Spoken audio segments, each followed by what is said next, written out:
A man, part of a cursed family, tries to understand the meaning of his own cursed predicament and learns the answer at an ambiguous end. This story was one of Lovecraft's earliest, and apparently actually sets way for some later stories, including an originally unpublished novel. I would not say that The Alchemist was as charming or as evocative or as enjoyable to read as was The Beast in the Cave, but it was still enjoyable for what it was nonetheless. I give The Alchemist a 3 out of 5, rounded down.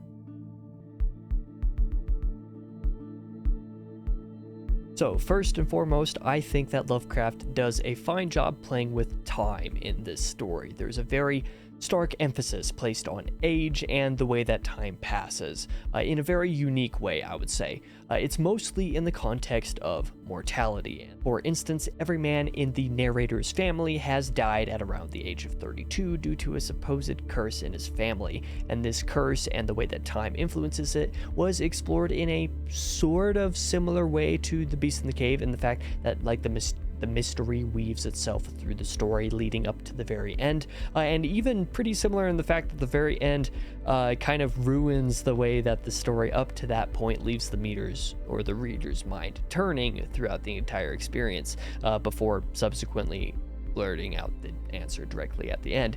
It's one of the weaknesses of these couple of stories on Lovecraft's part as far as I have read them, but the nature of the exploration of the narrator's predicament and the way that time and alchemy and trying to find a way out of it is explored in a surprisingly well done way for only 7 pages of a story.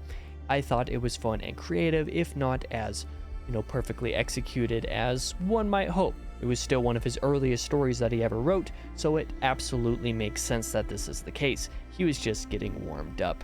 It had a couple good ideas along the way, hampered by slightly less effective prose, as I experienced in The Beast of the Cave, but the heading of this story did say that the alchemy idea and some of the through lines of the story are explored much better in the case of Charles Dexter Ward, the originally unpublished novel, so I am looking forward to reading that one at some point. There's not a whole lot to analyze with this story because, well, Lovecraft just blurts the answer out at the end. It's literally as simple as the curse was never real. The perpetrator of the curse is somebody who's inflicting the curse himself, murdering the members of this family as a form of revenge.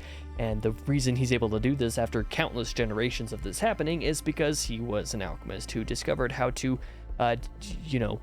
age himself so effectively that there is no aging. In other words, he managed to discover eternal life and is able to enact his revenge eternally and, successfully play out the curse for the family, which is a fun twist, but one that was more effective in the reader's mind than before, it was just blurted out in the very last couple sentences, literally in all caps. I hope Lovecraft figures out his stride and stops revealing the secret late in the stories, as he gets further on his career, but of course, only time will tell. Next fortnight, and in March generally speaking, we're going to be taking a step back from Edgar Allan Poe and H.P. Lovecraft just a little bit, because on March 10th, I will be covering Chess Story by Stefan Zweig, which I'm sorry if I mispronounced that name. This is a story that has free translations online, which are linked below, but this is one that I actually recommend that you read a better translation of, one that you can purchase from Amazon. I have linked the copy that I purchased if you are interested in picking that up. I'm not an affiliate. I don't earn anything based off of affiliate links or anything like that. It's just the story that I picked up.